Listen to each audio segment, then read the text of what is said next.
Greenland, an icy expanse, the world's largest island. But more than just ice, it holds immense geopolitical significance.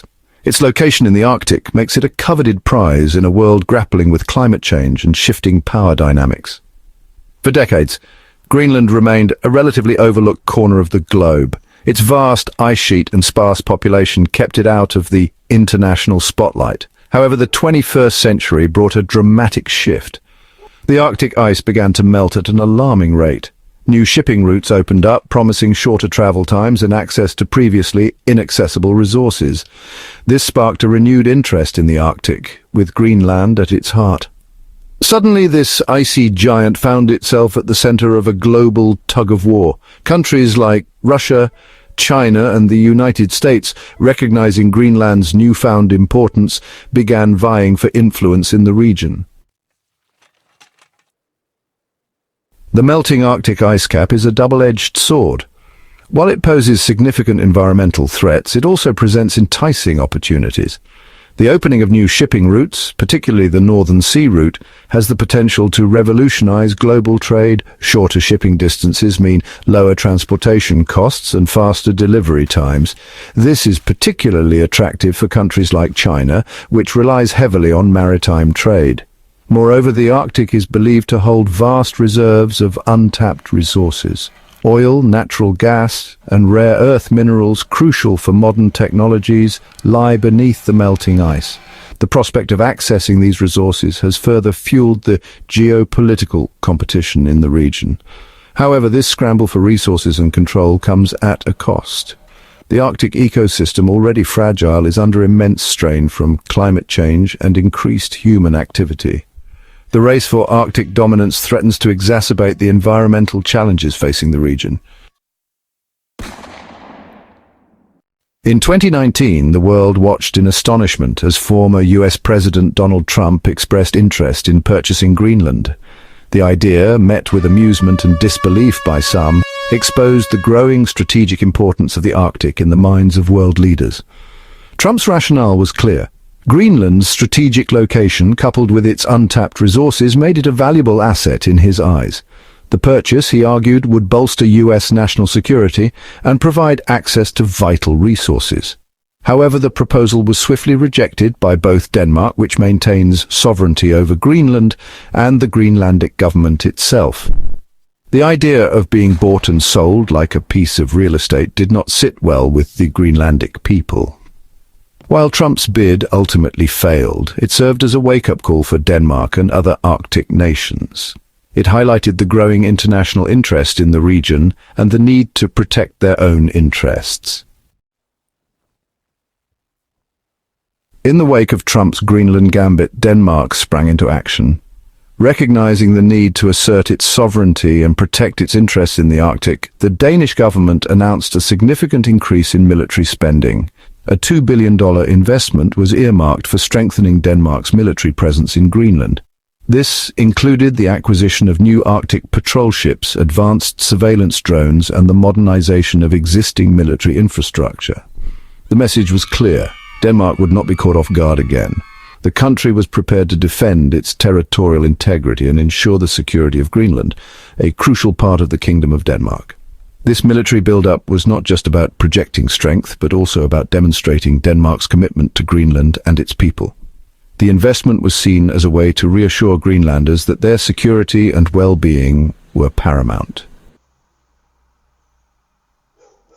While Greenland remains a part of the Kingdom of Denmark, the desire for independence burns brightly among many Greenlanders. Years of colonial rule have left their mark, and a growing sense of self-determination is taking root. Greenland's indigenous Inuit population, long marginalized, is increasingly vocal in its demands for greater autonomy and control over their own destiny. The island's unique culture and identity are central to this independence movement. However, the path to independence is fraught with challenges. Greenland's economy remains heavily reliant on subsidies from Denmark, and the island lacks the infrastructure and skilled workforce needed to fully stand on its own 2 feet.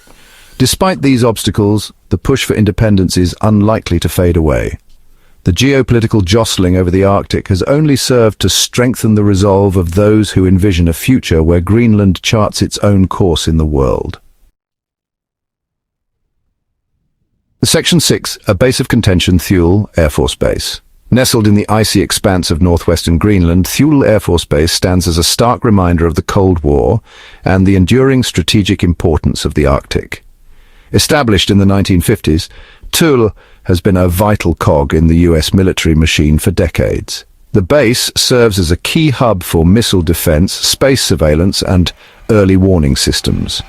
Its strategic location, deep inside the Arctic Circle, makes it an ideal vantage point for monitoring potential threats from Russia and other adversaries. However, the presence of Thule Air Force Base has long been a source of contention between Denmark and Greenland. While Denmark, as a NATO member, sees the base as crucial for collective security, many Greenlanders view it as a relic of a bygone era. Concerns about environmental contamination, limited economic benefits for locals, and the erosion of Greenlandic sovereignty continue to fuel opposition to the base. The debate over Thule's future reflects the broader tensions surrounding militarization and foreign influence in the Arctic. Section 7. Arctic arms race Russia and China enter the fray. The Arctic is no longer the exclusive domain of the United States and its NATO allies. Russia, with its vast Arctic coastline and ambitions to become a major Arctic power, has been steadily increasing its military presence in the region. New icebreakers, submarines, and Arctic warfare units have been deployed to bolster Russia's capabilities in the high north. The reopening of Soviet-era military bases and the construction of new ones further underscores Russia's determination to secure its Arctic interests. China, too, has set its sights on the Arctic, despite lacking any territorial claims in the region. Branding itself as a near-Arctic state, China has been investing heavily in scientific research, icebreaker construction, and infrastructure development in the Arctic. This growing presence of Russia and China in the Arctic has raised concerns among Western nations who fear a militarization of the region and a challenge to the existing rules-based order. The Arctic is fast becoming a stage for great power competition, with the potential for miscalculation and conflict looming large. Section 8. A delicate balance, cooperation or conflict. The Arctic is at a crossroads. The melting ice caps have opened up new opportunities, but also ignited geopolitical rivalries. The challenge for the international community is to ensure that this competition does not spiral into conflict. Cooperation, not confrontation, must be the guiding principle in the Arctic. International agreements such as the Arctic Council provide a framework for dialogue and collaboration on issues of common interest such as environmental protection, scientific research, and sustainable development. Strengthening these institutions, building trust among Arctic nations, and finding common ground on issues of shared concern is crucial for maintaining peace and stability in the region. The Arctic should be a zone of cooperation, not a battleground for competing ambitions. The future of the Arctic depends on the willingness of all stakeholders to prioritize diplomacy, dialogue, and shared responsibility. By working together, we can ensure that the Arctic remains a region of peace, cooperation, and sustainable development for generations to come. Section 9. The future of the Arctic, a frozen frontier. The Arctic is a region in flux, a frozen frontier undergoing rapid transformation. Climate change, geopolitical competition, and the aspirations of Arctic communities are shaping the destiny of this vital region. The future of the Arctic hangs in the balance. Will it become a hotbed of conflict and militarization, or a beacon of international cooperation and sustainable development? The choices we make today will determine the fate of the Arctic. By embracing diplomacy, promoting dialogue, and prioritizing the well-being of Arctic communities and ecosystems, we can help ensure a brighter future for this frozen frontier. The Arctic is a shared responsibility, and the time for action is now.